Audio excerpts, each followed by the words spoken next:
You have off-page issues, which are off-page factors, which are signals that Google uses that are not on your website at all, and you can have some influence over, but you don't have absolute control over how people link to you, whether they link to you, the placement of the links, the anchor text they use in the link, the underlying words, in other words.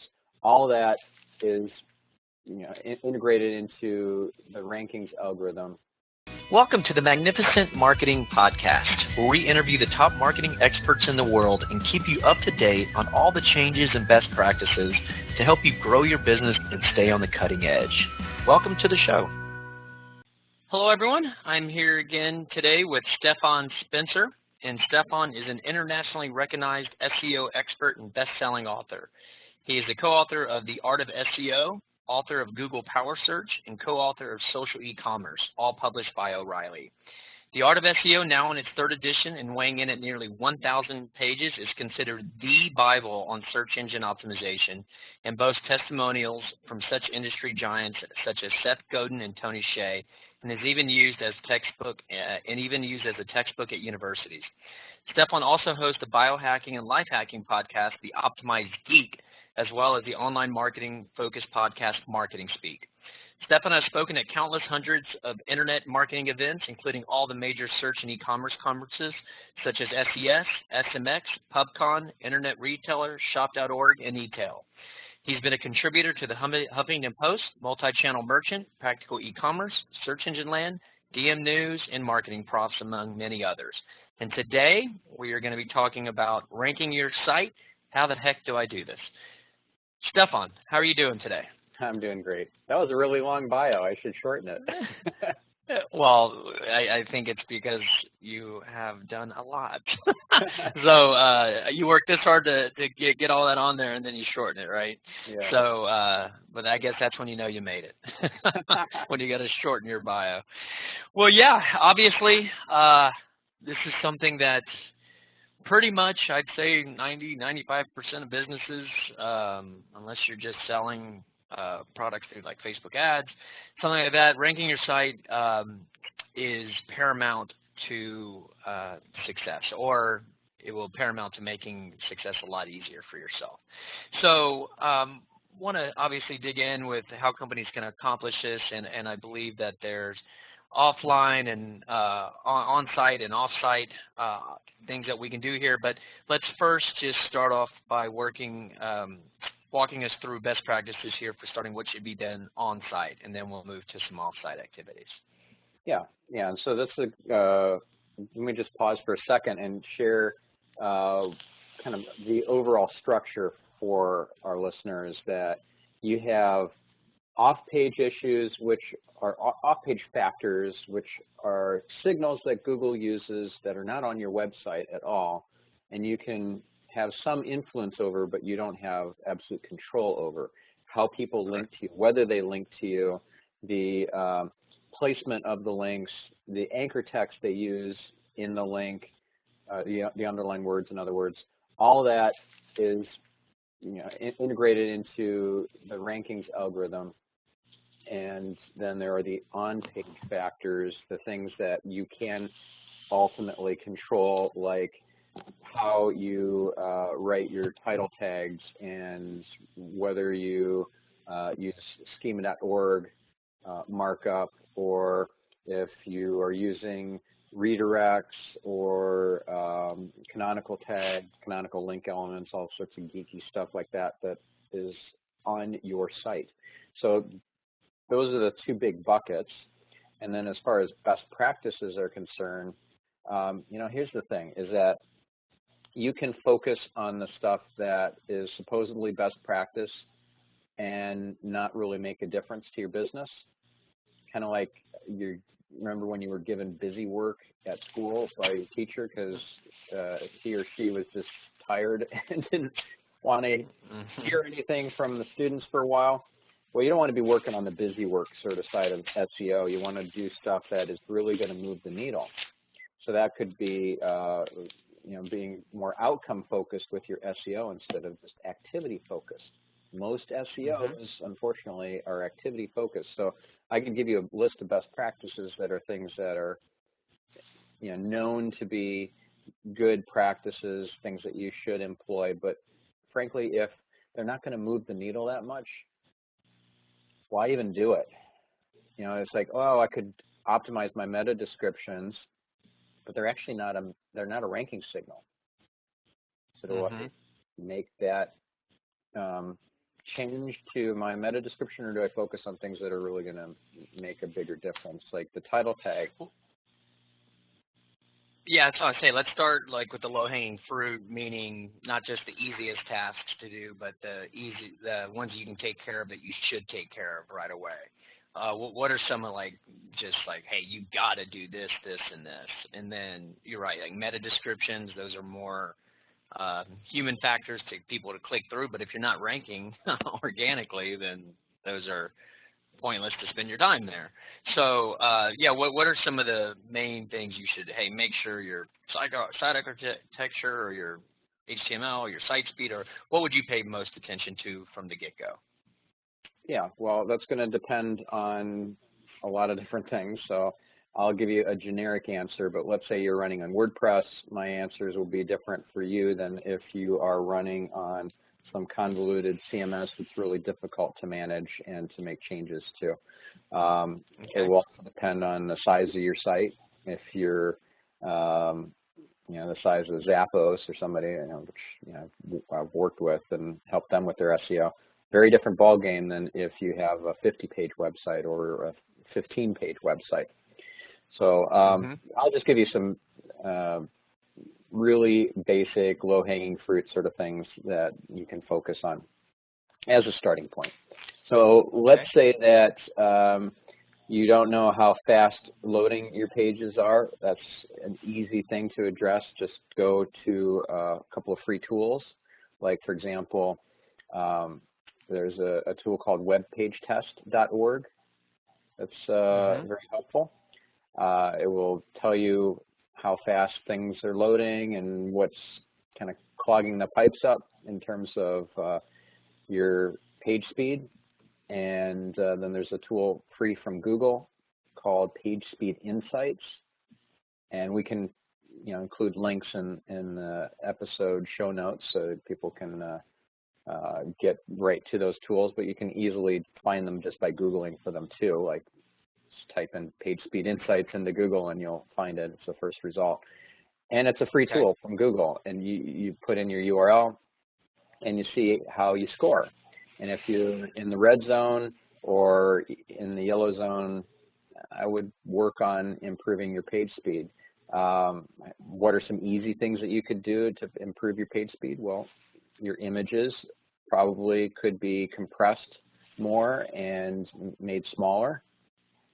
That's a super easy one. You just load in your images into your favorite image editor like Photoshop or whatever and change the compression and maybe crop the image and what have you and resave it so it's a smaller file size. I've seen images on websites as big as 6 megabytes, which is crazy, like on the home page even. So that's an easy one. There are other things you can do like turn on gzip compression, but you probably need a systems administrator to help you with that sort of stuff. That's more the configuration of your web server. Now this is going to help you not just with SEO, but also with conversion. So that's an extra bonus. You're going to get much better conversion rates with your website if you have a faster loading website. Another thing you can do is go into Google Search Console, and that's another free tool from Google. There's a report in there where you can see all the 404 error pages. Okay, so 404 error pages would be pages potentially that you took offline because the product was discontinued or you moved stuff around. Let's say you had a site redesign and everything shifted, or you changed from one CMS, one content management system, to another. So those would be examples of cases where you're creating 404 error pages. And unfortunately, when you have a 404 error page where there are links pointing to that previously existing page, but the page exists no longer, you'll squander or miss out on the page rank, the link equity that was flowing to your site through that page. So when somebody links to a page and you take that page offline, you 404 it, that page rank, that link equity gets evaporated or just lost, which is a real missed opportunity. So super easy, low-hanging fruit for an on-page optimization would be just go into Google Search Console. And by the way, if you do not have Google Search Console set up for your website, this is the most easiest of low-hanging fruit to go after. Just verify your site, and then you're going to start collecting data and getting insights that you wouldn't have from any other place. Like, for example, this is how Google lets you know if you have a manual penalty, what they call manual action. You won't find out if you got a manual penalty any other way but to go into your Google Search Console account. If you don't have Google Search Console set up, how are you going to find out if you got a manual penalty? Another thing is the Search Analytics report inside of Google Search Console is amazing. There's data in there that you can't get anywhere else. Impressions, where people saw your search listing in Google but didn't click. You'll get that data for free from Google, and you just have to go in and claim yourself as a site owner of your site. And until you do, until you have somebody setting up that website in Google Search Console, there's no data being collected. The moment you start that is the moment you start getting that data, and it's only for a maximum of 90 days. So there are tools like Rank Ranger, which will pull in the data from Google Search Console through their API, and this is an ongoing thing where you can, over time, collect years worth of data from Google Search Console and not just rely on the last 90 days, which Google gives you. But that would require that you have an additional third-party tool like Rank Ranger, and you know, it's a paid tool, excellent tool. I highly recommend it. It does rankings tracking and a bunch of other stuff. But this is you know, really valuable data, not only to see where you're showing up in the search results, what your average position is, and how many impressions of your search listings are getting viewed by Google searchers, but also how many clicks are happening. And you can see, like, these are the keywords that are really driving impressions but not clicks. These are the keywords that are driving a lot of clicks to my website. This is so valuable, and it's just sitting there waiting for you to access it. So get a Search Console account if you don't already. And for those of you who already have it, so now back to the topic of 404 error pages. You go into the URL errors and find the file not found 404s in that section of Google Search Console. And then you can see where these pages that are errors are getting links from. A lot of times it'll just be internal links, and sometimes there'll be external links where people are linking from the outside to your site, and that's definitely something you want to fix. Even when you have internal links, you want to fix that too, because for one thing, you don't want broken links on your website. That doesn't look good to users. It doesn't look good to Google. And if you have a house in a nice neighborhood and it has broken windows and it has graffiti on the door and stuff like that, not a good look, right? It makes the whole neighborhood look bad.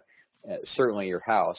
You don't want to have that kind of situation with your website. So fix any internal broken links. You can use free tools for broken link checking, like Xenu Link Sleuth, or Screaming Frog is a paid tool, but they give you, for small sites, a free version of it. You can check up to 500 pages. If you have a small site with fewer than 500 pages, you can use Screaming Frog for free. Okay. So, awesome.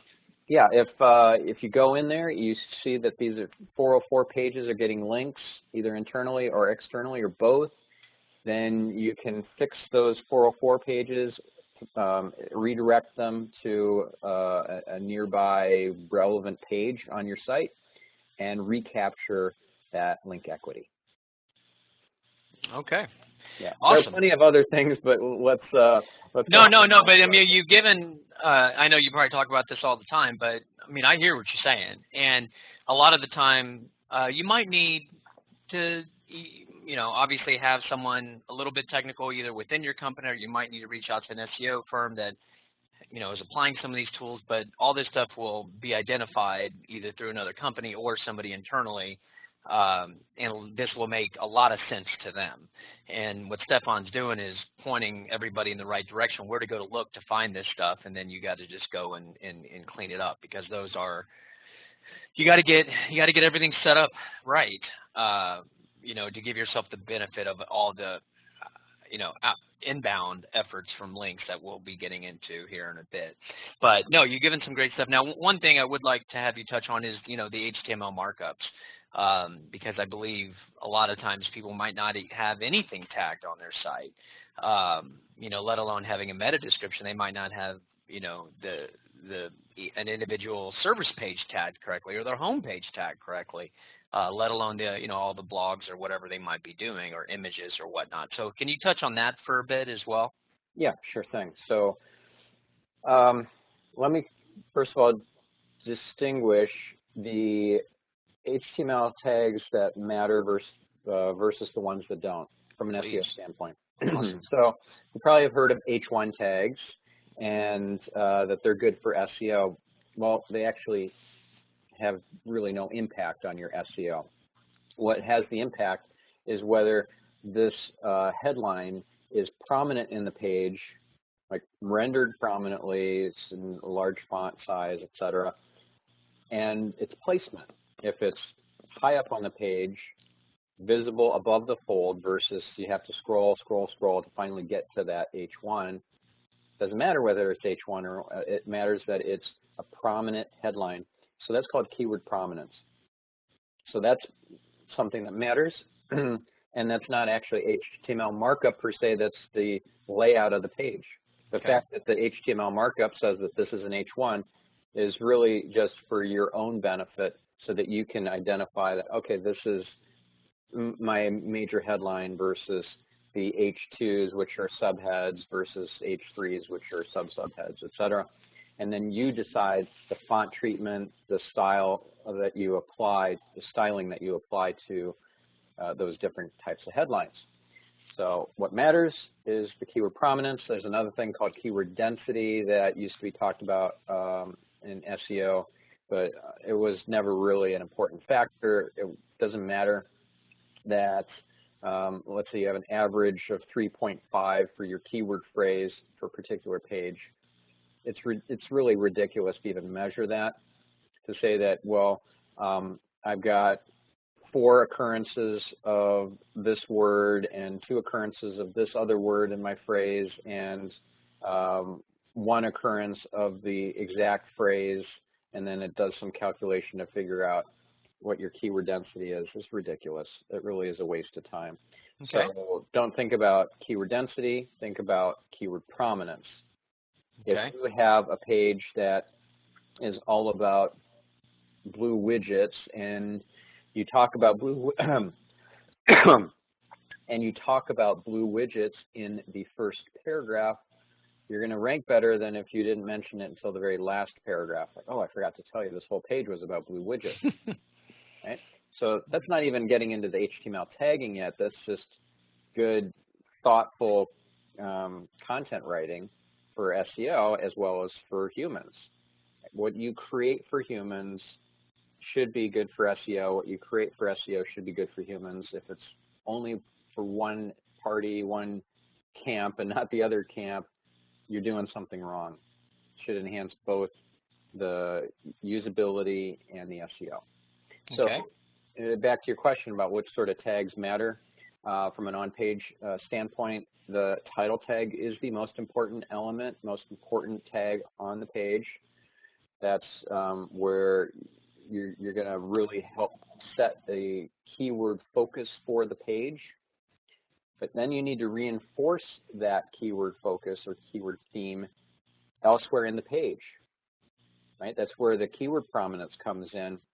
If you drop in an important keyword into the title tag and then nowhere else on the page, it doesn't really look that compelling that this page is all about that topic, right? Mm-hmm. It looks like you just kind of did a little SEO and said, oh, I want to work in an extra keyword in there. I hope I rank for it. I'll drop it into the title tag where it gets the most weight. And then there's no mention anywhere else on the page of that keyword or even a related synonym, then it's not likely you're going to rank on page 1 for that keyword, at least if it's at all popular and competitive, therefore. So the title tag, most important. Then you have all sorts of other tags that have varying levels of importance to Google, like alt attributes of image tags. Right, so when you mouse over an image and it shows you a little bit of text, that's the alt text. So alt attributes are given some weight, but they're not super important. Much more important would be the anchor text of a text link versus the alt attribute of an image link. So you have an image that's also a link. You can click on it and it takes you to another page, and you have an alt attribute for that image. It's better as far as SEO if you had a text link there and it had the keywords in that anchor text versus an image with an alt attribute. It's good practice to have alt attributes and to have them be valuable to users, like people who are visually impaired using a screen reader. Those alt attributes will be read out loud by the screen reader software. So make it useful and not just spam keywords into the keyword stuff into the alt attribute. That's a no-no. Make it useful for humans. And that's an opportunity to be very specific, explicit about what you are conveying in that image. What is that image about? What is it a picture of? And put that into the alt attribute. But like I said, the anchor text is more important than alt attributes if we're dealing with an image link versus a text link. Always go for a text link if you care about SEO. And as far as like where those text links go, you know, either validate or invalidate what I'm going to say here, but you're going to want to, you know, you want to either have your home page or specific service pages ranking. You know, if you're a company that has, you know, 3 or 4 services or whatever, you're going to want to try to point, you know, intra-linking to another page on your site and do that as much as it correctly makes sense to do so. Is that a good practice to implement? Yes, so it is, and let me show you 2 ways that this would be applied in practice. So let's say that, so first way would be how you are linking from your home page to services or products from that home page. So that matters. And then also the placement of the links on any page matters. So if you put it down at the bottom of the page, it doesn't get as much weight as if you put it up at the top of the page. Just like when I was describing keyword prominence and how having a headline at the top of the page or having that keyword in the first paragraph is better than in the last paragraph, it also matters in terms of the links on the page. So there's that aspect. And then there's also the page that matters the most as far as the search engines are concerned, typically, is the home page. So don't squander that opportunity that you have with your home page by making it a contentless, practically link-free page, put your most important services, products, landing pages, articles, etc. Feature those on your homepage.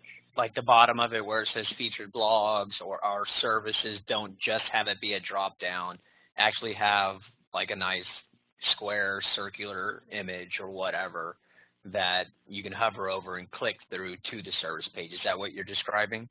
Yes, and based on what I just described about the alt attributes and text links, you want to have not only the image leading to that page that's clickable, but also a text link above or below it that has good keywords in it describing what that post or article like or one sentence snippet, like what the services are about. Here are email marketing services designed, blah, blah, blah, and hyperlink email marketing that goes to that service page in addition to the image that will directly go there. Is that what you're saying? Yep. I mean, it could be as simple as like our email marketing services, and that's a text link. Gotcha. Don't get really too over-optimized with it and like take oh, this is an important phrase, email marketing, let's link to a page on our site with that text, and oh, here's a mention of SEO, let's link that word SEO to our SEO services page, and that looks over-optimized. If it looks like it's designed more for Google than it is for human consumption, you're doing it wrong. Okay. So it looks a lot more natural and like it's designed for humans if you have a useful image leading to your email marketing services page, and then you have our email marketing services as the text link underneath it. That looks normal. Looks like it's designed for humans, but you have a paragraph, little paragraph of text, and then you have just the words email marketing as the anchor text leading to your email marketing services page. That looks like you hired an SEO. That's a great point, Stephan. I haven't heard that before. That's a great pointer. I didn't realize that actually anchor texting, underneath like a service image, because you're going to want to have some sort of snippet, even if it's just simple words, email marketing, right? Or email marketing services or whatever. Yeah, great point. I hadn't heard that from anyone else.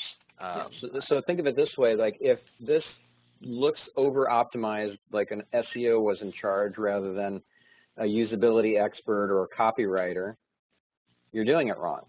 There are plenty of home pages on the internet where you go scroll for a bit, and then finally you see this wall of text down near the footer, and nobody's going to want to read it because it kind of reads like this, like, welcome to our email marketing services company. We provide email marketing tools and email marketing consulting, and our email services are some of the best out there, and if you're looking to get email marketing best practices, and all this stuff is like hyperlinked, right?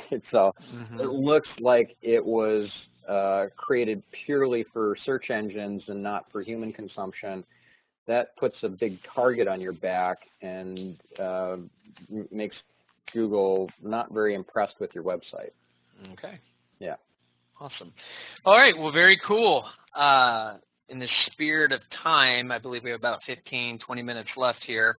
Let's get to some off-page action items now. I think you've done a fantastic job here and with that being said, and I know you'll say it, there's probably another 10 hours of you could talk about this stuff. So there's a lot of other stuff to pay attention to.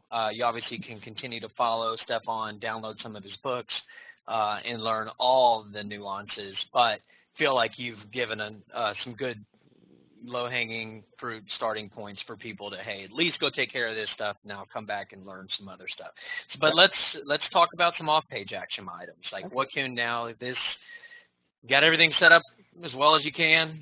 Obviously, it's never going to be 100% perfect, or you can try to get close, but there's always going to be ongoing stuff. But getting these off-page factors to help you out are going to be the big-time needle movers. So let's have you share your wisdom there. Yeah, so one of the first things that you want to do is like figure out if your trust or your importance or both are, kind of down in the down in the basement level, or you're doing reasonably well with one or both of them. So a great tool that you can use for free just to get this data, it's a paid tool, but they give you some data for free, is majestic.com. You put in your website, your domain name into majestic.com, and it will tell you your trust flow and your citation flow. Citation flow is the Majestic kind of approximation of PageRank, and it's an importance metric. And then your trust flow is, just like it sounds, it's a trust metric. It's an approximation of trust rank. And both of these metrics are on a logarithmic scale, like a Richter scale, like PageRank back in the day when you could get the little green meter in your Google toolbar. So 5 out of 10 is not halfway, right? It's really quite low in comparison to even a 7, very low in comparison to a 7. So same thing applies when you're talking about trust flow and citation flow. Let's say you have a 20. You might think, oh, that doesn't sound too bad, 20 out of 100.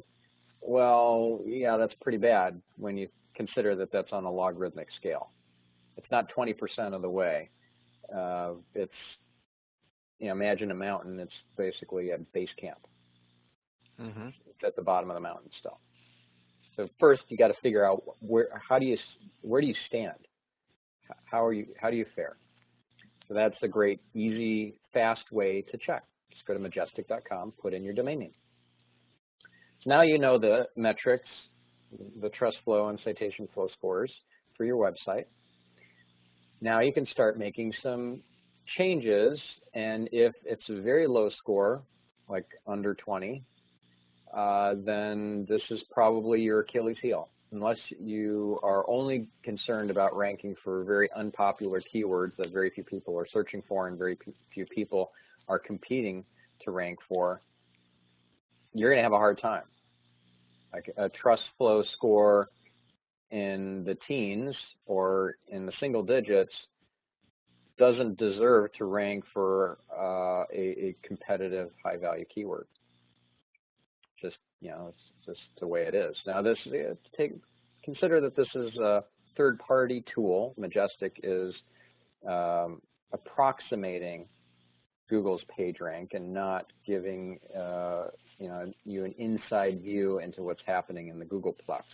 But it's a very useful approximation. And so if you're doing really poorly in terms of your trust or your importance, this is a big problem. This is a big, big problem. This is your Achilles heel. And you could have all sorts of issues with your website, your on-page stuff, things that we talked about in the beginning of the episode, like your titles aren't very good, or your keyword prominence isn't very good, or the way that you're linking to other pages isn't very good. Using click here or read more instead of using good keywords, or you're not linking to your most important pages from your home page. Yeah, all that matters, but it pales in comparison to this issue that if you have very low trust or importance, doesn't really add up to. How do you improve that trust and importance? Yeah, well, you got to get amazing links. Okay. Really, really powerful links. You can get a whole lot of really garbage links pretty easily. You can even pay for them, which I would never, ever recommend you do. That's a great way to end up with a manual penalty or an algorithmic penalty. But getting really high-quality links is hard work and requires creativity. So let me give you a couple of examples of campaigns that really crushed it for clients of mine, so you can get a sense for what really will move the needle versus the super basic stuff that just doesn't do much for anybody. Like for example, the sort of things that would be easy and not really moving the needle would be getting a link from your local chamber of commerce, getting a link from your convention and visitors bureau in your area, getting a link from a local directory in your area. It's like, okay, it doesn't really hurt unless it's a spammy site that's linking to you. But is that going to help you rank for a high value competitive keyword that's just, let's say a national keyword? No, it's not. So really focus on the stuff that's going to make the big difference. It's the Pareto principle, the 80-20 rule. Focus on the 20% of the links that could give you 80% of the benefit. So let me give you a couple of quick examples of campaigns that really did amazing for my clients. One was a contest for overnightprints.com. They print business card, letterhead, stationery overnight, ship it next day air. And at the time, they were not ranking anywhere for business cards, and that was the trophy term that they really wanted to rank for. I came up with this idea of a contest. And when you're creating campaign ideas for content marketing, for link building, you need to think outside the box. You need to come up with stuff that's remarkable, that's worth remarking about, and not just stuff that's Me Too sort of stuff. If everybody else and his brother is doing it, well, that's not going to stand out and get you noticed and get you links. If it's just good content, then the web is awash with good content. You have to be remarkable. So a couple of things about this campaign that were remarkable. One was the hook of you could win free business cards for life. So the contest was called the Free Business Cards for Life contest. Sounds really impressive, right? Free business cards for life. Well, in the small print is for up to 20 years, and it was 1,000 business cards per year. Very minimal investment on my client's part to, in terms of this prize. The other thing that was really remarkable about this campaign was I came up with an MC for this contest. And that was a major online celebrity, an influencer, and somebody who had a big following. Is Jeremy Shoemaker. His nickname is Shoe Money. That's his blog, shoemoney.com. And he's got a big following. He's famous for being very successful online. He's made 8 figures through his online marketing. And is a real rags to riches story, very, very successful and very inspiring to a lot of people. So if you could imagine that we've got him on board, and he didn't charge my client anything to participate because I designed this contest to scratch his own itch, to help him as well as to help my client. And so the contest was designed around designing Jeremy's new business card. And you could win free business cards for life. Did fantastic. Got tons of links. Where did the links come from? Like what? Design sites and fans of Jeremy. And did you outreach to them, or was it all from Jeremy sending it out, or did you do anything to help facilitate that happening? We did not do outreach. Back then there weren't really that great of tools for scaling outreach. Like the Pitchbox, for example, is a fantastic outreach tool for scaling your link building outreach. Back in the day that we did this, that didn't exist. But you would do that today? Yeah, that would be part of the process. But we relied very heavily on Jeremy's community picking up on this contest and running with it and buzzing about it on social media and linking to it from their blogs and so forth. And that happened. And of course, Jeremy helped out quite a lot too by promoting it on his blog and on his social media. He did a post on a video post on his YouTube channel, etc. And so the end result for Jeremy was he got this amazing new business card, a super awesome looking business card that was the winner. And we got, for my clients, a number 2 ranking in Google for business cards. Wow. So that was amazing. Yeah, from nowhere, from like sub page 5, 10, like really deep. And yeah, so it was a win-win for everybody. And so that's one example of a campaign. Okay. And another example is a life coaching directory called Noomi, NOOMII.com. And the campaign was around acts of kindness. And the hook, the thing that made this remarkable, was it was an Advent calendar. So normally with an Advent calendar, like you pick up it from Walgreens, you get a chocolate every day of Advent. There's a little door that you open in this little cardboard thing, and your child gets a little piece of chocolate each day of Advent. So you're getting something. Now flip that around and say, well, instead, let's give something each day of Advent. And each day will have a different challenge for you to, or act of kindness challenge for you to do. And there's a big button that you can click to say that you did that challenge, that you did that thing for the day.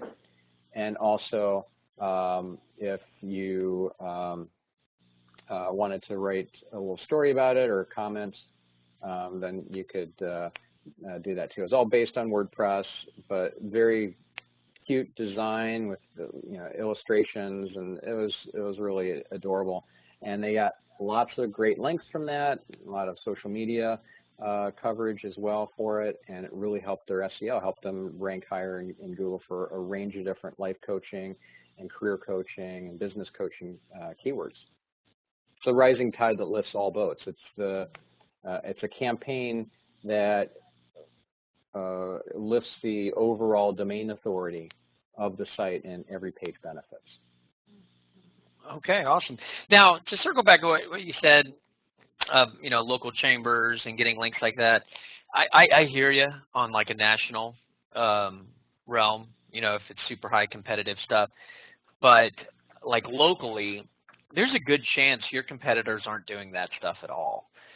There's a good chance that getting you from 0 links to 3 links is going to leapfrog you over some of these other people. Would you agree to that? I know you work with like the Zappos and some really big companies, but from a smaller aspect, like a local aspect, I just don't want to discourage people from that kind of stuff, because it could still be part of a needle moving activity based on, relatively speaking, their competition for their area. Would you agree with that, or are you saying like it's not even worth the time at all? No, this is something that you absolutely have to focus on. Mm-hmm. If you see that your scores are lousy in Majestic, this is something you need to shore up. Mm-hmm. And my invitation to the listener is to focus on what's really going to move the needle. Mm-hmm. Right. So you could go after the link from the Chamber of Commerce and the link from the Convention and Visitors Bureau and the link from the local directory and so forth. And maybe that will help your rankings. Maybe it won't help it much. And there's really no downside to doing that. Mm-hmm. If you have limited time and limited funds, why not focus on the 20% that's going to drive 80% of the benefit? Gotcha. And you have seen great results in coming up with like creative contests. Yeah, not just contests. It's just being creative in general in terms of content. Gotcha. Let's say that you're a plumber and your market is, I don't know, Detroit, Michigan. Well, you're still going to massively benefit by thinking outside the box, even though your market is very local and your competition isn't nearly as large, because you're competing with other local plumbers. But in actuality, your competition is larger than you think, because you're also competing with Yelp.com. You're competing with Superpages.com, Yellowpages.com, all these other sites that are very powerful in their link authority, or their link equity, and they're going to probably outrank you. But if you want to punch above your weight and you're just the local plumber, instead of just chasing after the obvious local links, which I'm not dissuading you from doing, I'm just saying really be thoughtful about where you invest your time. And things that are going to move the needle way more should get more time and attention. The things that are only going to move the needle a little bit. So let's say you're the plumber and you're trying to come up with something that's really clever and outside the box, and it's going to get a lot of pickup, a lot of buzz and links. Maybe it is I don't know, let's say it's a little expose on the germs in your bathroom. All the things that you had no idea were floating around, like literally floating around, like in the air and stuff. It's not just fecal bacteria and stuff, but it's who knows? There could be E.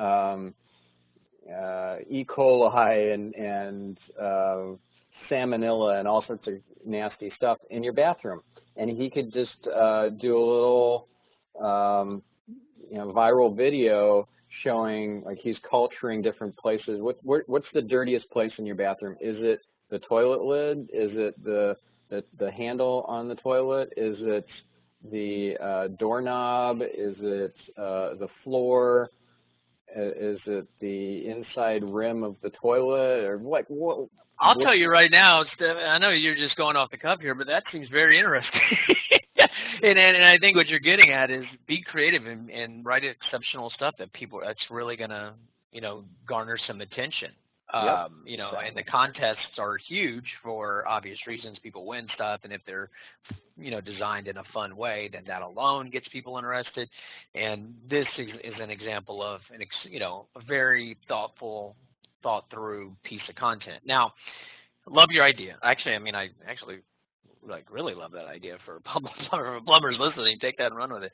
But okay, so you get that. Either video or written or a combination of the two, or video, whatever, right? Well, here's where, if you see that you're getting traction in one format, let's say you started with a viral article or kind of a listicle top 10 type article of these are the top 10 dirtiest places in your bathroom, okay, and they're not what you'd think. Mm-hmm. Okay, and you're getting some traction for that. And you're like, okay, now I can repurpose that, repackage it into different formats. Let's say an infographic. Let's say a viral video, like an explainer video of the dirtiest and cleanest places in your bathroom. Where can you, eat off? Can you eat off the floor?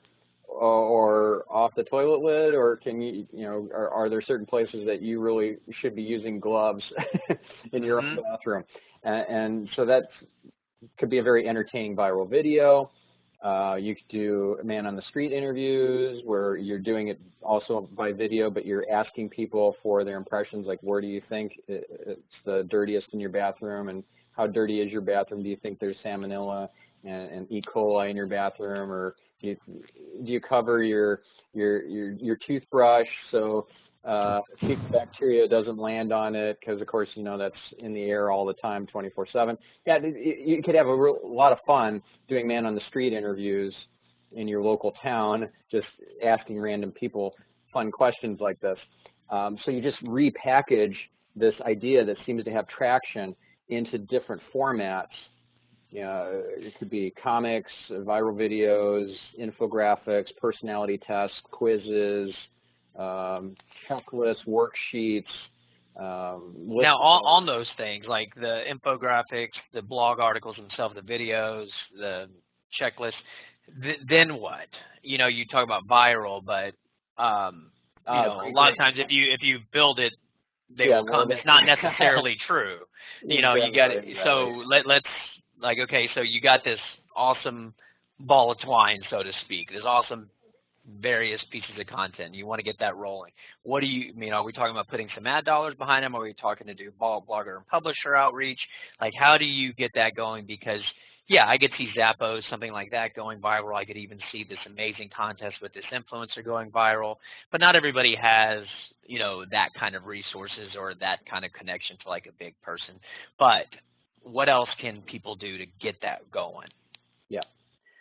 So think of this in terms of a two-pronged strategy. One is to outreach to influencers on a per piece basis, like per content piece basis, per topic basis. So in this case, the topic would be around germs, and there's so many different bloggers that would be a good fit for that sort of topic, right? So there are people who have blogged about you know, hidden camera maid videos, like watching the maid in the bathroom and in the hotel room to see what they're doing via hidden camera, and then they're doing stuff like spraying the glasses with toxic chemicals and just wiping them off instead of washing them properly, and not even cleaning stuff, just, you know, really nasty stuff, right? And so you find people who are blogged about that in the past, or you find people who are into things like toxicology or virology, which is the study of viruses, and microbiology and stuff like that. And say, oh, okay, so you're blogging about germs, and here's a great post about germs and a little study that I did just as an amateur well, scientist and plumber. You might be interested in that. So you could do some of that. You could actually find ways to collaborate with people. Let's say that you have an infographic or a personality test or some sort of, well, research study or whatever, and you want to find somebody to collaborate with who's a very influential blogger, and you could partner together to have a customized version of that infographic or of that personality test or quiz or research study. Right? So let's say that the blogger is a major influencer in the let's say in the travel industry, right? So hotels would be a very appropriate area of focus for that travel blogger, because people who are traveling are staying in hotels.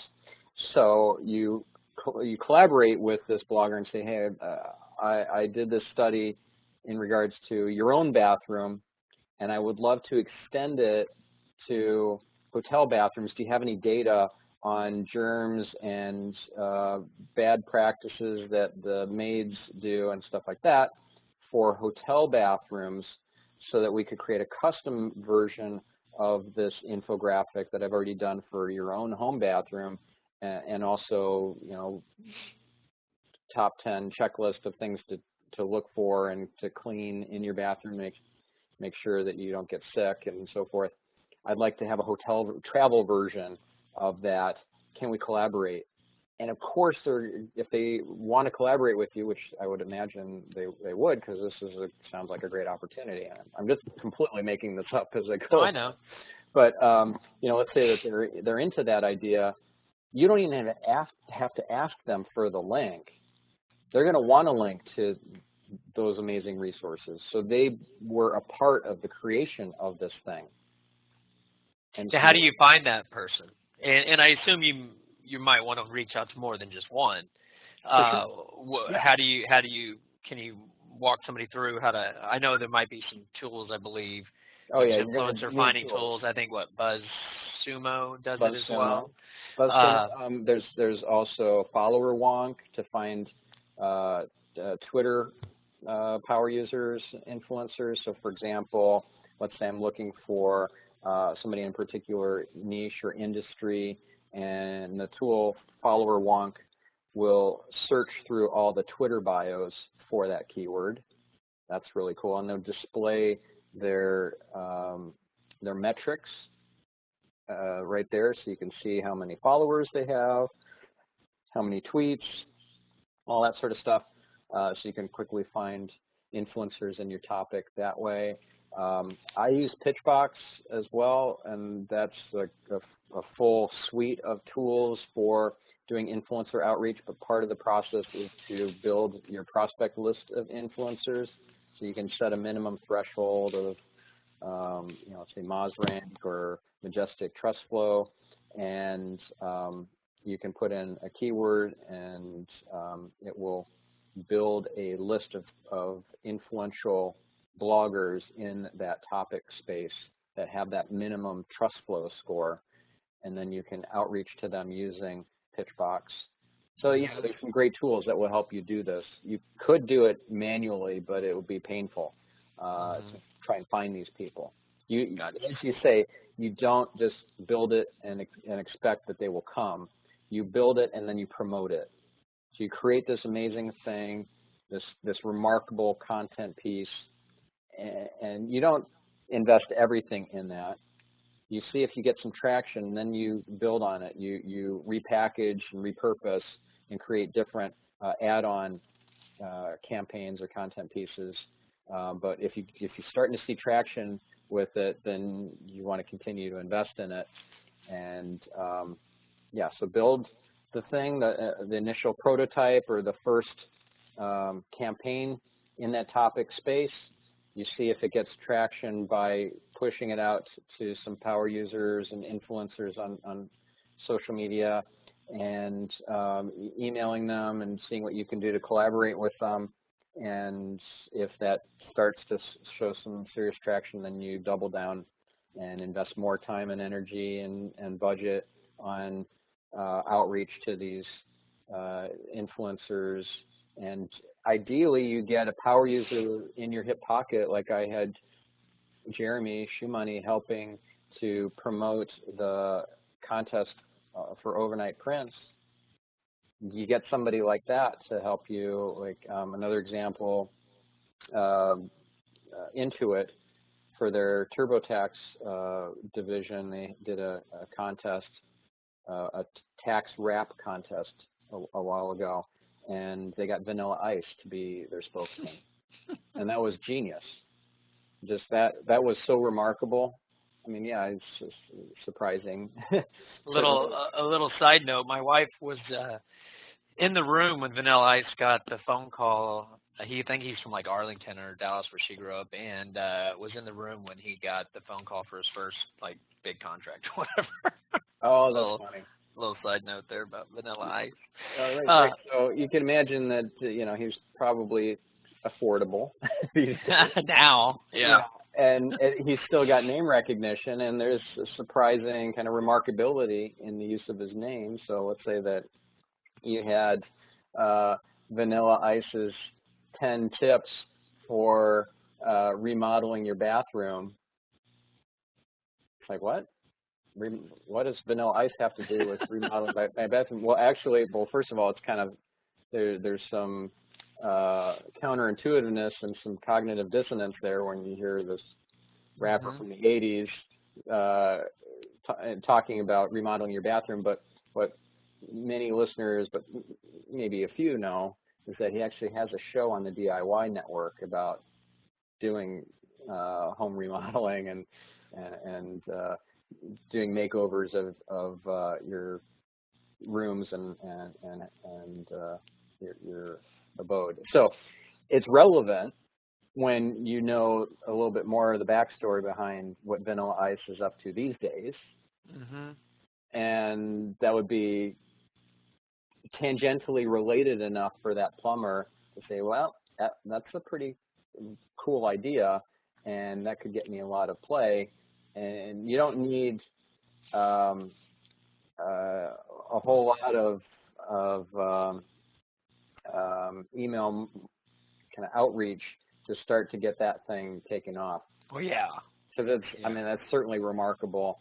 Yeah. And it will take on a life of its own, especially Awesome. if you do it well. I mean, that's the thing, is you gotta execute well on this stuff. You don't put garbage content out there, poorly produced stuff, bad audio, You know, so it's annoying to hear its crackling sounds in the background or whatever. It's just be professional and do it right and not kind of half cocked. Gotcha. Well, kind of nearing the end here. Do you have any other parting thoughts before I have to let you go? And to recap, everybody, I want to kind of tie all this together, and then I'll let Stephan add any parting thoughts. We talked about some of the on-page stuff. So again, you know, you can follow an expert like Stephan, and he has lots and lots of information, as we read in his bio, big books, other information, other blogs to follow. So you can kind of, and I'm sure on his site there'll probably be some checklists on other items. So, you know, get all your on-page stuff taken care of, and we've identified some of the lowest hanging fruit to take care of first. Then we're going to be looking at, you know, remarkable content. Get it out there. It could be in the form of quizzes. It could be a contest. It could be written word. It could be videos. It could be whatnot. And then you're going to want to get it out there. But not to forget, then you're back to on page again, because this stuff's on page. So you're going to want to make sure you interlink everything correctly. Make sure you tag it as you go. What we talked about earlier is not a one-time thing and then you're done. It's once you put new pages, you got a new page you got to take care of. So interlink that appropriately to the service pages and the money pages that you will bring you business when people land on them, and the ones that you want to get ranked. So it's kind of an all tied together, all forever, ongoing forever thing. So, you know, you could get a boost, and if you don't do anything else for a year, you're most likely going to drop. So, Stephan, feel free to correct anything I said if you'd like. Good recap. So, yeah, essentially the place where most people get stuck is, what do I do next? I'm a little overwhelmed. I feel like this is outside my area of expertise, and then they end up doing nothing, which is really unfortunate, because every day that goes by, you're essentially flushing money down a toilet, to continue with the plumber analogy. Yeah, so stop that. Really take ownership in your own success. And that means you're going to need to invest a little bit of time in your own learning, so you're an educated consumer of these kinds of services like SEO. Like, you know, you can certainly hire somebody such as myself to help you with your SEO. You still need to know enough to ask the right questions and to be able to guide that SEO to execute on the things that you want to get you the outcome that you want. So there's a great checklist on my website on stephanspencer.com. It's called the SEO Hiring Blueprint. So for hiring, finding, screening, and hiring, and then onboarding an SEO, whether that's a contractor or an agency. So that's a really great free download. That's stephanspencer.com. Go into the resources section under guides and white papers. It'll be there. And then also SEO BS detector you'll find in that same area on my site, which has trick questions that you can slip into the interview process while you're trying to suss out whether these SEOs you're speaking to know their stuff, or they're just talking above your head and hoping that you don't know the right answers. This has a cheat sheet of all the right answers to some trick questions that if they answer it wrong, it's very clear to you that they're not up to speed on their SEO, or they're just blowing smoke. So those are two really great resources. And then also to learn a bit more about your SEO, like what's happening with your own website, getting your own Google Search Console account and that sort of stuff, like really basic but crucial stuff, things that are not overly onerous for a non-super technical person to take on. I have a 5-day SEO challenge. It's called the SEO Maximizer Challenge. It's also at stephanspencer.com, and it's completely free. Each day of the 5 days, you get a different challenge to complete, and you post in a private Facebook group your evidence that you did that day's challenge, and then you get some really cool bonuses for doing that. And that's a really, really cool thing. So you can go directly to stephanspencer.com/5-day-challenge, all one word, the number 5, and then DAYCHALLENGE to sign up for the 5-day challenge. All right, awesome. And if you want to follow Stephan on Twitter, it's S Spencer, at S Spencer, as it sounds. Okay, well, awesome, Stephan. A lot of great pointers, a lot of great info, and you gave some other gread resources it's impossible to cover here during this time. So I'm glad you gave those. So everybody, please, yeah, exactly. Head on over there, and you will catch up to speed on everything you need to know, or at the very least, know how to team up with someone who knows their chops in the SEO world. All right, well, awesome, Stephan. Until next time, and appreciate your time today. All right, thanks everybody, and we'll catch you on Google. All right, bye-bye.